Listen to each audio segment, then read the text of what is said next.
এই যে তুমি এখন ক্লাসটা দেখছো বা আমার কথা শুনছো, আমি কথা বলছি, ধরো তোমার পাশে যে লোকজন আছে ওনারা কথা বলছেন, বা ধরো তোমার বন্ধু এখন পড়ছে বা কাজ করছে বা কোনো কিছু একটা হচ্ছে, তুমি হয়তো বাইরের দিকে তাকিয়ে আছো, দেখছো।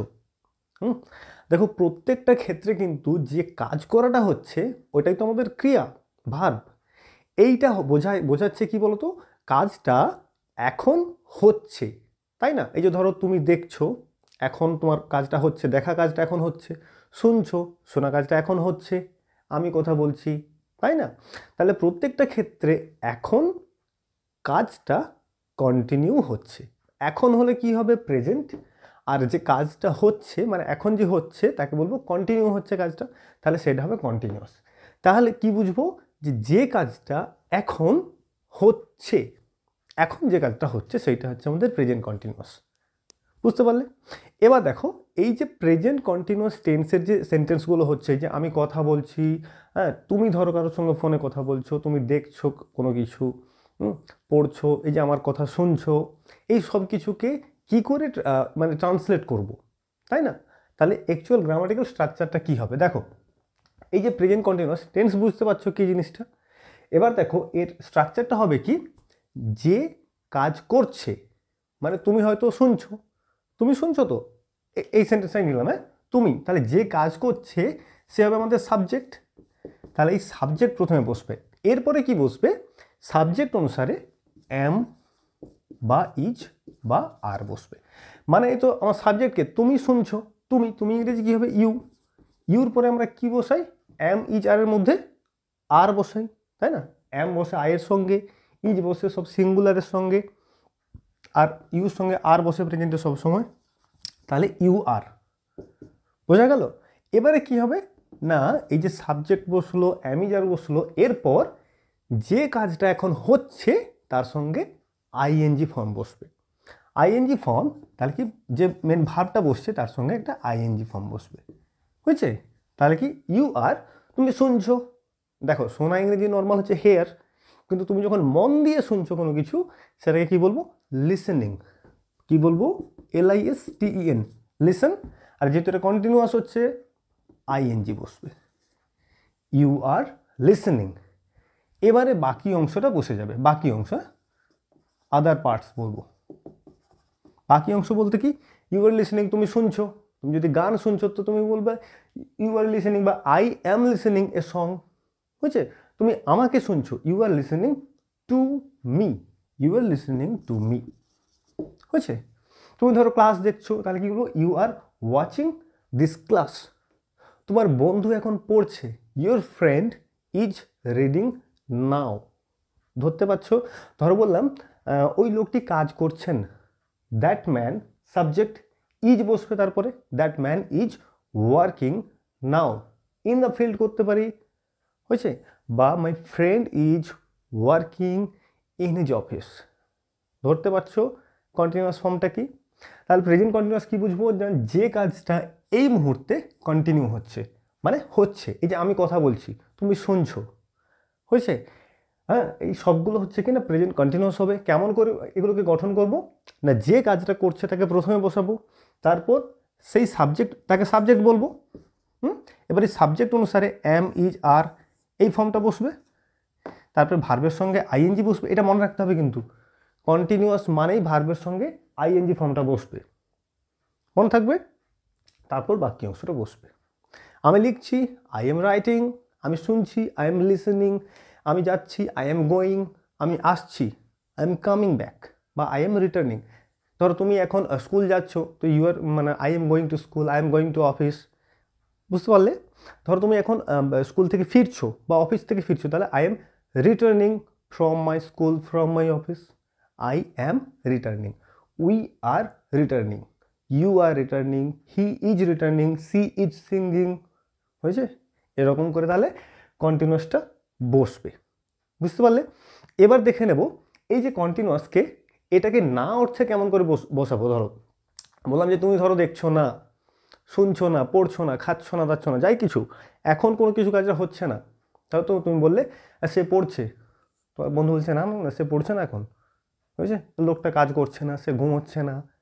এই যে না অর্থে বা প্রশ্ন করবো কী করে এগুলো দিয়ে, ধরো সে কি পড়ছে, সে কি খাচ্ছে, আর সে কি স্কুল যাচ্ছে, এরকম। বা ধরো বললো আর তুমি কি মন দিয়ে শুনছো, এই যে কথাগুলো তুমি কি মন দিয়ে শুনছো, তাহলে এইগুলোকে একটা প্রেজেন্ট কন্টিনিউয়াসকে কেমন করে দেখলাম যে এমনি অ্যাফার্মেটিভে কেমন ইউজ হচ্ছে, হ্যাঁ বাচকে। এবার দেখবো না কি করে বলবো আর প্রশ্ন কি করে বলবো, হয়েছে। এটা কিন্তু প্র্যাকটিস লেভেলের ক্লাস হবে, একদম মন দিয়ে দেখবে। আর হ্যাঁ, এটার পরে জাস্ট গোয়িং টু, প্রেজেন্ট কন্টিনিউয়াসে গোয়িং টুর ব্যবহারটাও দেখাবো, দেখবে কিন্তু। হ্যাঁ চলো, তাহলে কি দেখলাম যে যে কাজটা এখন হচ্ছে, এই মুহূর্তে হচ্ছে, যেমন এই যে আমি কথা বলছি, তুমি শুনছো, তুমি দেখছো, মানে তুমি দেখছো সব কিছু, এই জিনিসগুলো হচ্ছে প্রেজেন্ট কন্টিনিউয়াস টেন্স, এই মুহূর্তে যে কাজটা হচ্ছে।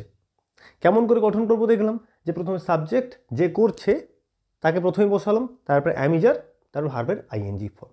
ধরা যাচ্ছে এখানে দেখো উদাহরণগুলো যে উই আর লার্নিং, আমরা কোনো কিছু শিখছি, তাই তো, we are learning tense, we are learning present continuous tense, ধরা যাচ্ছে।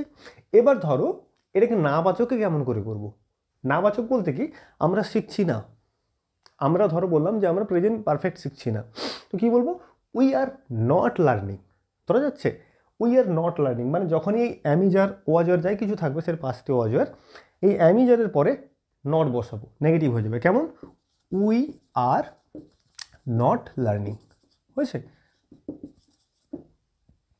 আমরা শিখছি না।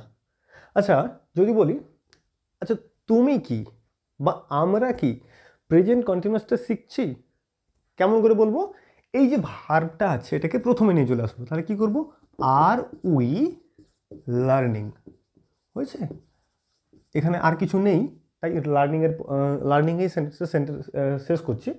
তাহলে বলতে পারি আমরা এভাবে যে আর উই লার্নিং সামথিং, মানে আর উই লার্নিং সামথিং, আমরা কি কোনো কিছু শিখছি, বা আর we learning present continuous tense, এইরকম করে আমরা প্রশ্ন করব, ধরতে পারলে।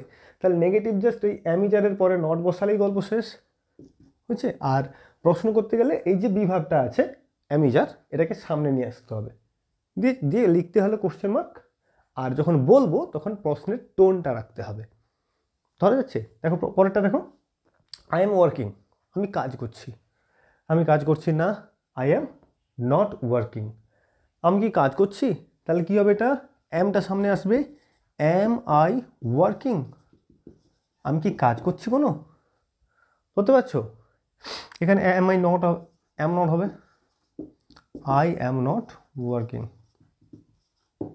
ধরতে পারছো। ইউ আর ওয়াচিং, তুমি দেখছো কোনো কিছু, এই যে তুমি ক্লাসটা দেখছো, ইউ আর ওয়াচিং, তোর দেখছো না, মানে ক্ষেত্রে কি করে বলবো যে you are not watching.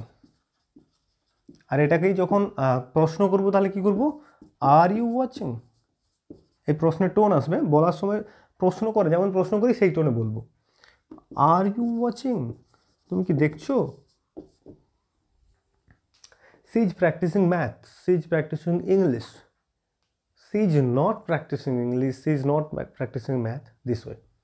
R is she practising math, is she দিবে, ইজ সি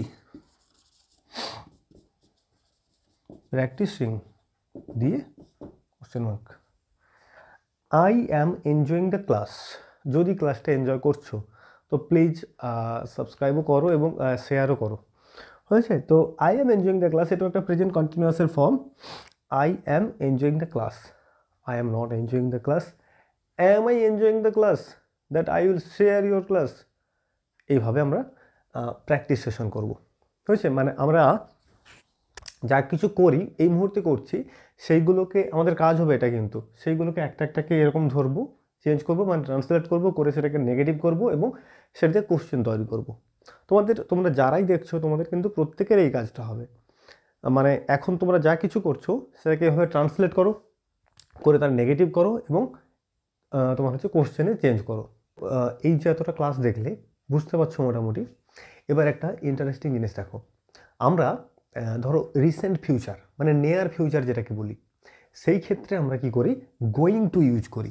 মানে ধরো তুমি বললে আমি কালকে কলকাতা যাচ্ছি, কিছু আনতে হবে তোর জন্য, কাউকে বললে, তাহলে আমি কালকে যাব, এভাবে তো ব্যবহার করতে পারতাম, কিন্তু আমরা বললি কি যে আমি কালকে কলকাতা যাচ্ছি, তাই না? লোকটি কালকে নমিনেশন জমা দিতে যাচ্ছে, তাহলে এই ক্ষেত্রে আমরা কি করি, গোয়িং টু ইউজ করি। বুঝতে পারলে, এটা কিন্তু ফিউচার, তবু এটা শ্যাল উইল দিয়ে না করে এভাবে গোয়িং টু দিয়ে করি। হয়েছে, he is going to attend the meeting, সে মিটিংটা অ্যাটেন্ড করতে যাচ্ছে বা করবে, করবে কিন্তু সে মিটিংটা অ্যাটেন্ড করবে। He will attend the meeting এভাবেও বলা যায়, এবং এটাও বলতে পারি হি is going to attend the meeting. বুঝতে পারলে, মানে হি is going to attend the meeting, মানে এরকম যেগুলো নিয়ার ফিউচার সেই ক্ষেত্রে আমরা গোয়িং টু করতে পারি। I am going two Kolkata tomorrow, ধরতে পারলে I shall go to Kolkata tomorrow, এরকমও করা যায়। আবার এভাবেও আমরা এই গোয়িং টু আর টুর পরে তো ভার্বের প্রেজেন্ট ফর্মটা বসে, এরকম করে হবে হি is going to attend the class, he is going to present the ceremony, in the ceremony. ধরতে পারছো? এভাবে তাহলে গোয়িং টুটাও মানে একটু ব্যবহার খেয়াল রাখবে। আর একটা জিনিস দেখো, এই গোয়িং টুকে না শর্টে গনা বলা হয়, গনা করে ইউজ করি। He is gonna attend the meeting, তখন আর টু বসে না, টোটালটাকে একসঙ্গে গনা করবো আমরা।